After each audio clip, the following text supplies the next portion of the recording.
الحمد لله رب العالمين والعاقبة للمتقين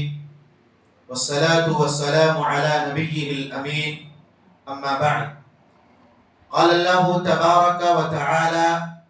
قل يا عبادي الذين أسرفوا على أنفسهم لا تقنطوا من رحمة الله 24واں پارہ جس سے متعلق کچھ باتیں اللہ تعالیٰ نے بندوں کو اپنی رحمت کا واسطہ دیا ہے اور اپنے وسیع اور لمبے چوڑے رحمت کے سائے میں جینے کی تعلیم دی ہے۔ پیارے نبی صلی اللہ علیہ وسلم سے اللہ تعالیٰ کہہ رہا ہے، اے نبی آپ کہہ دیجئے میرے بندوں سے جنہوں نے اپنی جانوں پر ظلم کیا ہے، جنہوں نے زیادتیاں کی ہیں، کہ وہ اللہ تعالیٰ کی رحمت سے نا امید اور مایوس نہ ہو۔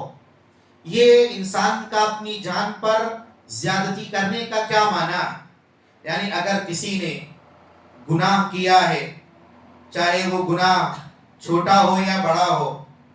قتل کیا ہے، چوری کی ہے، بے حیائی اور زنا کا ارتکاب کیا ہے، کوئی بھی گناہ ہو چھوٹا ہو یا بڑا ہو، اگر اس سے انسانی تقاضے کے مطابق گناہ ہو گیا ہے تو اللہ تعالیٰ اپنے نبی کے ذریعے اپنے بندوں کے بارے میں کہہ رہا ہے کہ اگر تم سے گناہ سرزد ہو گئے ہیں تو اس کا یہ مطلب نہیں ہے کہ تم اب اللہ کی رحمت سے مایوس ہو کر کے اپنے آپ کو ہلاک کر لو، برباد کر لو، بلکہ اللہ نے کہا لا تقنطوا من رحمت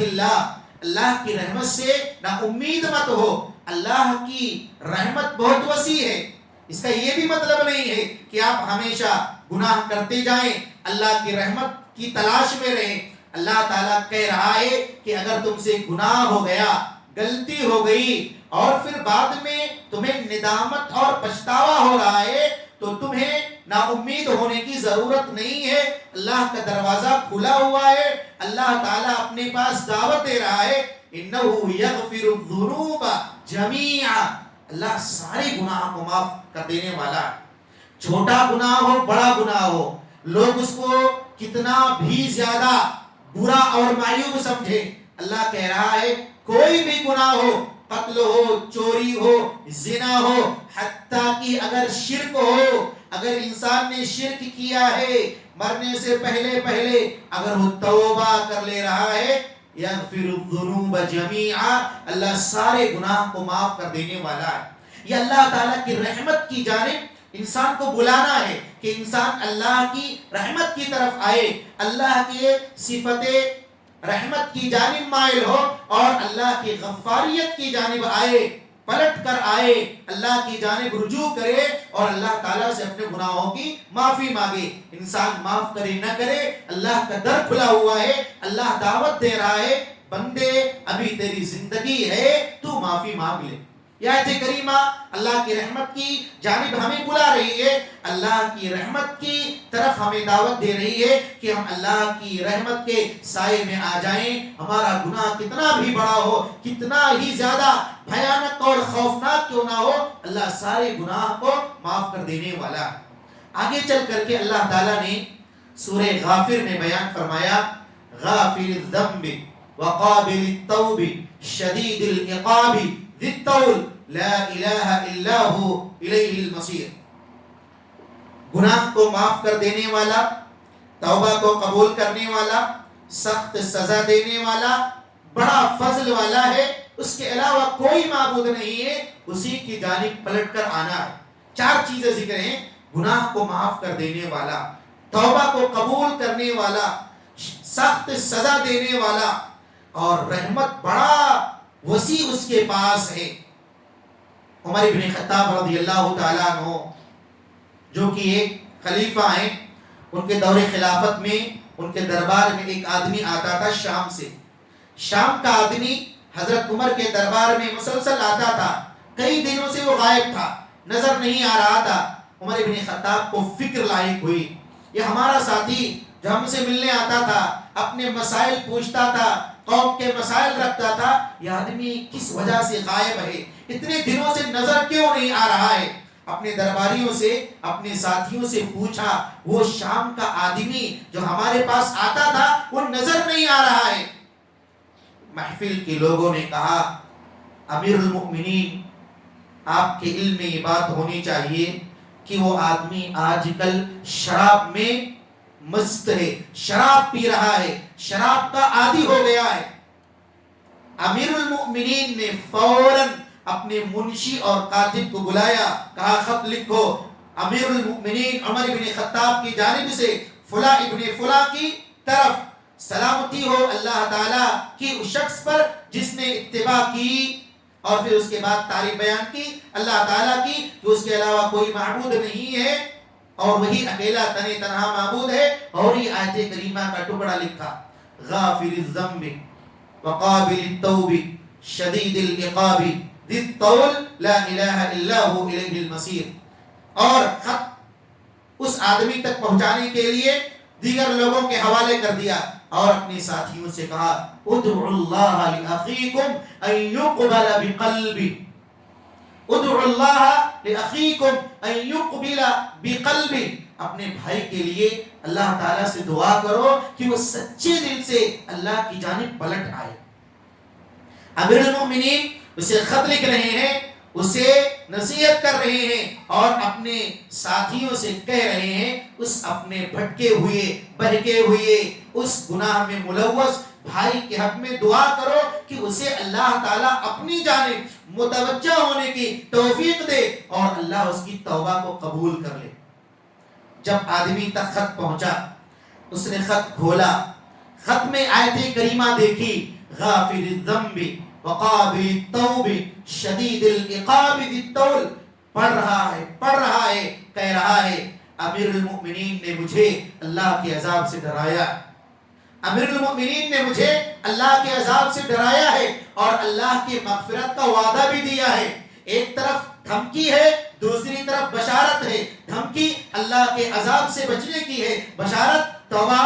کی راہ اپنانے کی ہے، گناہ چھوڑ دو گے تو اللہ معاف کرنے والا ہے۔ وہ آدمی خط پڑھ رہا ہے، آیت کریمہ کو پڑھ رہا ہے، دہرا رہا ہے، روتے جا رہا ہے۔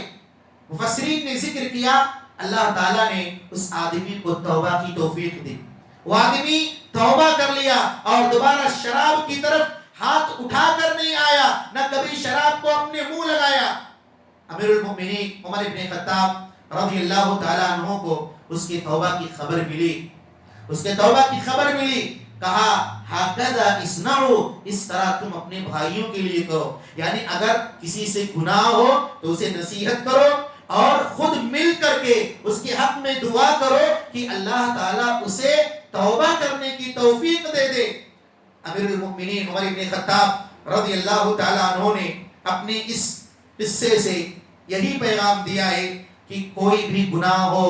کوئی بھی جرم ہو، کوئی بھی پاپ ہو، ہمارے کسی بھائی سے اگر ہو جا رہا ہے، نفس کی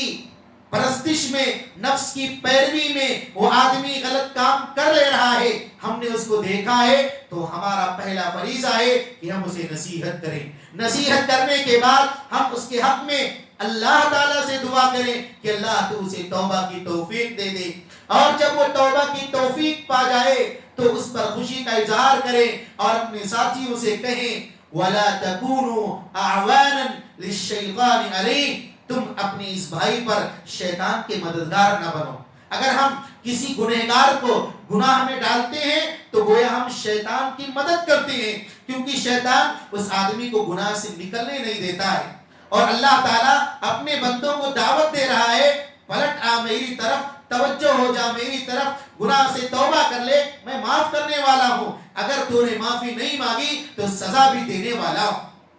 کیونکہ آخر میں تجھے پلٹ کر میرے پاس آنا ہے۔ امیر المؤمنین عمر بن خطاب رضی اللہ تعالی عنہ نے یہی کہا کہ تم اپنے بھائی کی نصیحت کے لیے تیار رہو، اپنے بھائی کے لیے دعا کرو، شیطان کے مددگار نہ بنو۔ آگے چل کر کے اللہ تعالیٰ نے قرآن کی تاثیر کو ذکر کیا ہے کہ کہ قرآن کتنی حیرت انگیز کتاب ہے کہ قرآن جو سمجھتا ہے وہ قرآن سننے کے بعد اپنی ساری خوبیاں، اپنے سارے جملے واپس لے کر منہ بنا کر کے لوٹ جاتا ہے اور قرآن سے متاثر ہوئے بغیر نہیں رہ پاتا ہے۔ ابو الولید عتبہ بن ربیعہ، جس نے اللہ کے نبی صلی اللہ علیہ وسلم کو سدھارنے کی کوشش کی تھی، سردار تھا عرب کا، لوگوں نے کہا محمد کو کوئی جادو یا جن یا بھوت پریت کا اثر ہے اور دیگر چیزیں کہی۔ اس نے اللہ کے نبی صلی اللہ علیہ وسلم کا علاج کرنے کی کوشش کی، کہا ہم کیوں نہ محمد سے مل بیٹھ کر اس کا کوئی حل تلاش کر لیتے ہیں۔ ابو الولید عتبہ ابن ربیعہ اللہ کے نبی کے پاس آئے اور کہا محمد، اگر تمہیں سرداری چاہیے، اگر تم عہدہ اور منصب چاہتے ہو تو ہم سب سے بڑا عہدہ اور منصب تمہیں دے دیں گے، اگر تمہیں مالداری چاہیے تو ہم عرب کا سب سے بڑا مالدار بنا دیں گے، اگر تمہیں خوبصورت عورت چاہیے تو ہم عرب کی سب سے حسین و جمیل عورت تلاش کر کے تمہاری شادی کر دیں گے، اور محمد اگر تمہارے جسم پر، تمہارے اوپر جن بھوت پریت کا اثر ہے، جنوں کا اثر ہے، کاہنوں کا اثر ہے تو اس کا علاج ہم کرائیں گے، اور اس علاج میں جو خرچہ آئے گا سارا خرچ ہم اٹھائیں گے۔ اللہ کے نبی نے ابو الولید سے کہا یہ تمہارے پاس تھا، بس ہو گیا نا؟ اس نے کہا ہاں۔ اللہ کے نبی صلی اللہ علیہ وسلم نے فصلت کی ابتدائی آیات پڑھنی شروع کی، حامیم تنزیل من الرحمن الرحیم، رحمان و رحیم کی جانب سے نازل کردہ کتاب فصلت آیات، ایسی کتاب جس کی آیتیں کھول کھول کر کے بیان کر دی گئی ہیں، قرآن عربی، یہ قرآن عربی زبان میں ہے جاننے والوں کے لیے۔ اس طرح اللہ کے نبی پڑھتے گئے۔ عتبہ جو کہ آپ صلی اللہ علیہ وسلم کا علاج کرنے آیا تھا، قوم کا بڑا لیڈر تھا، زبان کا بڑا ماہر تھا، عربی زبان جانتا تھا، نبی کے زبان سے جب اس نے کلمات سنا خاموش ہو گیا، واپس اپنی قوم کی جانب گیا، کہا محمد کی دعوت ہم کبھی روک نہیں سکتے، محمد جو کلام پیش کر رہے ہیں وہ کسی انسان کا کلام نہیں، یہ دلوں پر بجلی کی طرح گرتا ہے، اور یہ محمد کی دعوت آئندہ دنوں میں بڑھتی جائے گی، پھیلتی جائے گی، لہذا محمد کو ان کے حال پر چھوڑ دو۔ یہ قرآن کی تاثیر ہے، جب ہم اس کو پڑھیں گے، اس کو سمجھیں گے، اس کے معانی پر غور کریں گے، ہم تاریکی میں، تنہائی میں بیٹھیں، ترجمہ کے ساتھ قرآن پڑھیں، آپ کے دل میں اور آپ کے آنکھوں میں وہ چیزیں نظر آئیں گی جو آپ لوگوں میں دیکھ نہیں سکتے، کیونکہ قرآن میں اللہ تعالیٰ نے وہ تاثیر رکھی ہے کہ غیر مسلم جو آپ کا دشمن ہے، جو آپ کو مارنے کے لیے تیار ہے، جب اس کے سامنے قرآن حکیم کی آیتیں پیش کی جاتی ہیں، قرآن پیش کیا جاتا ہے، وہ حیران ہو جاتا ہے۔ ابو سفیان، ابو جہل، اخنس بن شریف، یہ تینوں آپ کے کٹر دشمن، تینوں خفیہ طور پر بغیر کسی موعد کے، بغیر کسی کو بتائے ہوئے چپکی چپ کے نبی کے گھر کے پاس آ کر کے قرآن سنتے تھے، ایک دوسرے کو دیکھتے ہیں، ارے تم بھی آ گئے، ارے تم بھی آ گئے، ہم تو مخالف ہیں لیکن ہم کیسے آ گئے؟ تو قرآن یہ ایک دوسرے کو کھینچتا ہے، قرآن کے اندر کشش ہے، جیسے مقناطیس کوئی چیز ہوتی ہے انسان کو اپنی طرف کھینچتی ہے، جب ہم قرآن سے لگاؤ رکھتے ہیں تو قرآن ہمیں اپنی طرف دعوت دیتا ہے، ہمیں اپنی طرف کھینچتا ہے۔ اللہ تعالیٰ سے دعا ہے کہ اللہ تعالیٰ ہمیں قرآن کو سمجھ کر پڑھنے کی توفیق عطا کریں، اور جو کچھ ہم نے کیا کریں اللہ تعالیٰ تو انہیں قبول فرما لے۔ وآخر دعوانا ان الحمد للہ رب العالمین۔